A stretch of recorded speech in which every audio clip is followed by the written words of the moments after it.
semangat. Alhamdulillah masih semangat ya. Sekarang kita lanjut dulu ya ke materi selanjutnya ataupun di modul 2 langkah 7, yaitu kita akan mengulas materi yang sudah disampaikan minggu kemarin. Apakah masih ingat cara ataupun apa saja yang perlu dilakukan dalam merencanakan usaha dan bagaimana cara mengelola keuangan? Masih ingat Bu materi itu Bu? Oke, kalau misalkan Ibu lupa ataupun kurang paham, kita bahas lagi Bu ya. Buka halaman 101-nya Bu, di buku pintarnya buka. Oke Bu, sudah dibuka Bu? Nah, sekarang silahkan saya tunjuk Bu ya, ataupun ada yang ingin sukarela ingin membacanya Bu, bagian satunya. Oke, saya tunjuk Bu ya. Silahkan Ibu Nadia untuk membaca bagian pertamanya Bu, yang keras Bu. Oke, jadi di bagian pertama ini cerita Ibu Lili. Ibu Lili dalam membangun usaha. Jadi ketika kita membangun usaha, jangan hanya sekedar meniru orang lain ya, tapi kita harus mencari ide usaha untuk kita kembangkan ya. Untuk kita kembangkan apa saja yang ada potensi alam kita dan keterampilan kita yang kita miliki. Terus untuk selanjutnya ada lagi Bu, silahkan yang ingin membacakan. Saya tunjuk ya, Ibu Imas, silahkan Bu.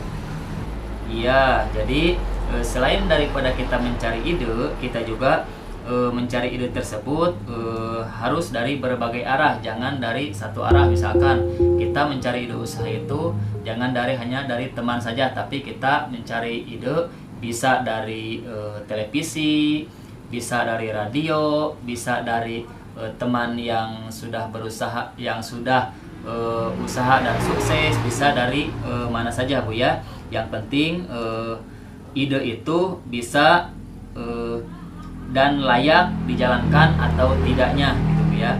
Terus untuk selanjutnya silahkan Bu, ada yang ingin sukarela untuk membacanya? Ya, Ibu Santi silahkan Bu. Yang keras Bu, biar kedengaran Bu ya. Ya, terima kasih Bu. Ya, jadi untuk selanjutnya, selain daripada kita merencanakan usaha itu, selain daripada ide, kita juga harus merencanakan keuangan. Ketika sudah ada ide, ketika sudah ada ide, maka selanjutnya kita harus merencanakan keuangan untuk usaha tersebut. Nah, jadi kita perlu menghitung dan mencari sumber modal awal kita untuk usaha tersebut. Nah, jadi terus untuk selanjutnya, selain daripada kita mencari usaha, kita juga harus bisa memasarkan usaha yang nanti akan kita jalani. Selain daripada memasarkan, kita juga harus mencari tempat yang strategis dan bisa bersaing dengan orang lain, dan harus bisa mempromosikan yang menarik ya dari masakan. Kalau masakan terus usaha yang kita jual, jadi harus menarik buat orang lain. Terus untuk selanjutnya, kita juga setelah usaha kita berjalan, kita juga harus pandai mengelola keuangan atau usaha hasil kita. Kita harus menyisihkan uang dari modal usaha kita. Terus untuk selanjutnya, ibu-ibu silahkan dicoba nanti di rumah setelah kita beres mengulas materi ini. Saya harapkan ibu-ibu mencobanya di rumah.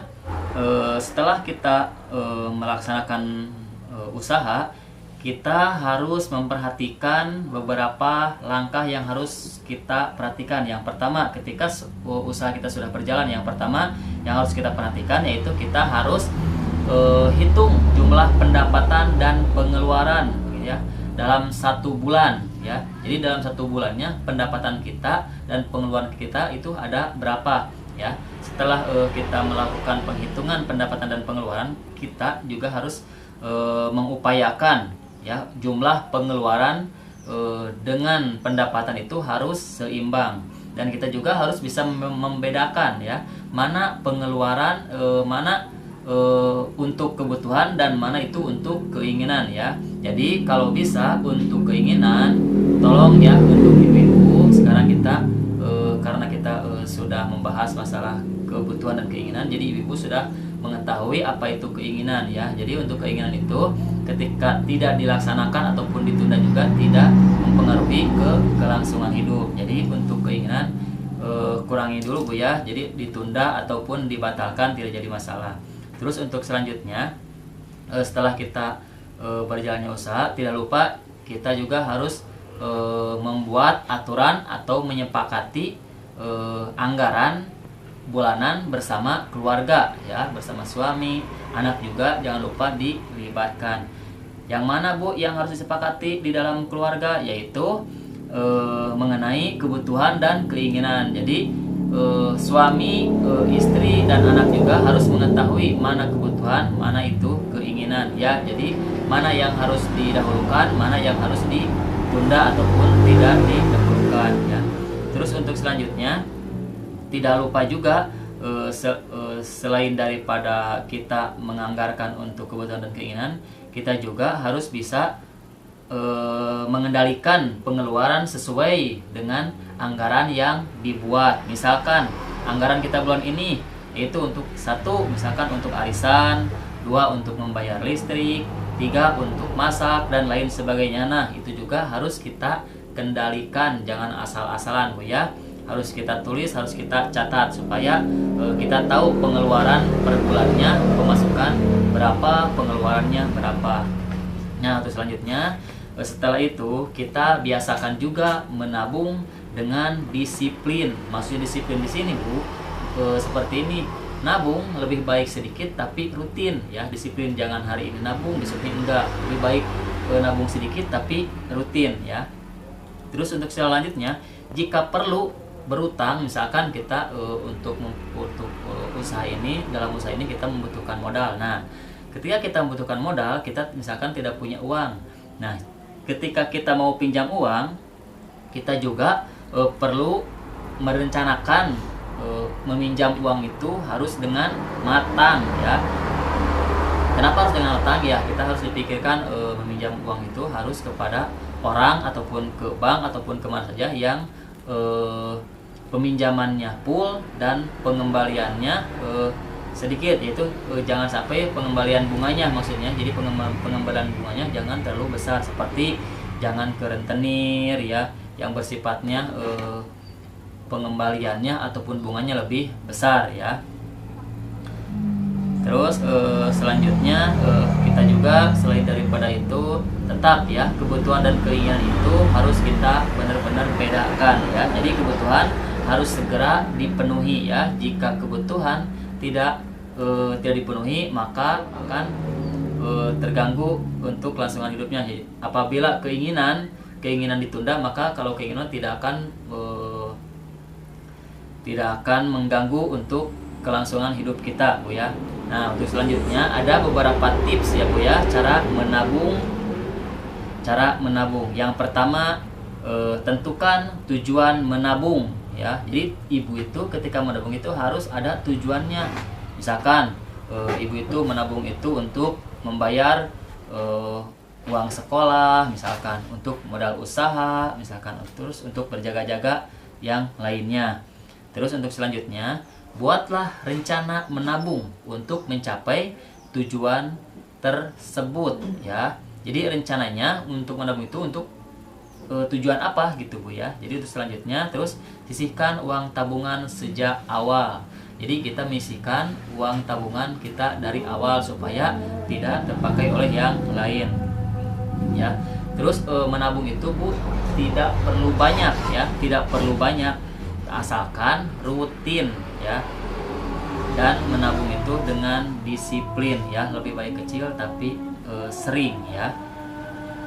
Nah terus untuk selanjutnya, jika pernah melakukan usaha, apakah penyebab kegagalan selama ini? Nah mungkin ketika ibu sudah melakukan usaha, ibu harus bisa mencatat apa kegagalan yang sudah ibu alami. Misalkan penyebab kegagalannya, misalkan pisangnya terlalu mentah atau busuk, misalkan ya bisa ditulis Bu di sana. Terus untuk selanjutnya, mendukung usaha kita. Nah, yang mendukung usaha kita di sana ada kekuatan, ada peluang. Nah, kekuatannya apa dari usaha kita? Misalkan kelebihannya apa saja yang menjadi kelebihannya? Misalkan menjadi kelebihannya memiliki keterampilan memasak pisang yang renyah, misalkan Bu ya, untuk kekuatannya. Nah, peluangnya yaitu untuk penjualan pisang di tempat ibu itu belum banyak yang berjualan, misalkan peluangnya ya. Terus untuk selanjutnya, merencanakan pemasaran. Nah, ketika kita pemasaran juga harus kita rencanakan Bu ya. Misalkan di sini ada barang jasa seperti apakah yang dibutuhkan pelanggan dan mampu bersaing dengan yang sudah ada. Misalkan Vanessa yang akan dibutuhkan, misalkan kualitas pisang yang kita pasak itu ataupun yang kita kelola harus yang bagus, bersih dan berkualitas tinggi misalkan, dan matang. Terus di sana ada berapakah harga jual yang bisa memberi keuntungan dan bersaing dengan yang ada. Nah, harga jualnya kita harus berani bersaing dengan yang lain dan tanpa mengurangi keuntungan kita. Misalkan orang lain bisa 1.500, kita mah 1.000, tapi tanpa harus kita perhitungkan bahkan harga segitu tidak mengurangi keuntungan yang kita dapat ya. Terus di manakah tempat untuk menjual? Nah, tentunya ya tempat untuk menjual itu harus di tempat yang strategis yang nantinya akan melibatkan banyak orang yang lewat ataupun yang berkerumun, sehingga orang tersebut nanti bisa membeli pisang yang kita kelola.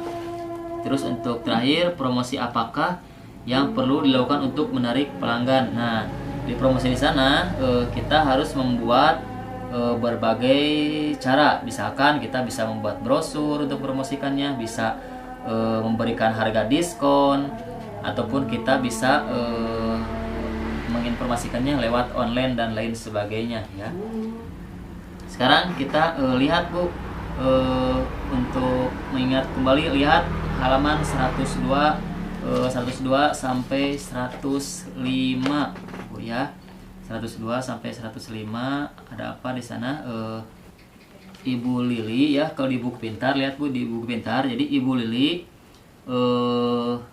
uang rumah tangga yang Ibu Lili itu harus benar-benar dikelola ya, antara pengeluaran dan pemasukan itu harus seimbang dan pendapatan itu harus seimbang. Terus untuk selanjutnya, buatlah anggarannya Bu. Jangan lupa setelah kita melakukan pengeluaran dan pemasukan, kita harus menulis ataupun membukukan pengeluaran tersebut. Nah, terus untuk selanjutnya, jangan lupa ajak keluarga berkomunikasi ya untuk merencanakan anggaran tersebut. Dan tidak lupa selanjutnya kita juga harus menuliskan ataupun menyisihkan uang untuk kebutuhan yang bersifatnya produktif ataupun wajib, yaitu seperti membayar listrik dan lain sebagainya. Nah, Ibu sekarang untuk selanjutnya setelah mempelajari ini, mudahkan sekarang Ibu tinggal pelajari lalu laksanakan apa yang tadi sudah kita kerjakan ya. Mungkin ibu-ibu untuk pertemuan kali ini, untuk diskusi kali ini saya cukupkan sekian. Barangkali ada yang ditanyakan ya, terima kasih Bu ya. Kalau tidak ada yang ditanyakan, mudah-mudahan apa yang nanti kita diskusikan ibu-ibu bisa menjalankannya di rumah ya. Kalau tidak, mudah-mudahan apa yang sudah kita bahas atau apa yang sudah kita diskusikan bisa bermanfaat untuk kita semua ya. Mungkin cuma itu Bu yang bisa saya sampaikan, kurang lebihnya mohon maaf. Assalamualaikum warahmatullahi wabarakatuh.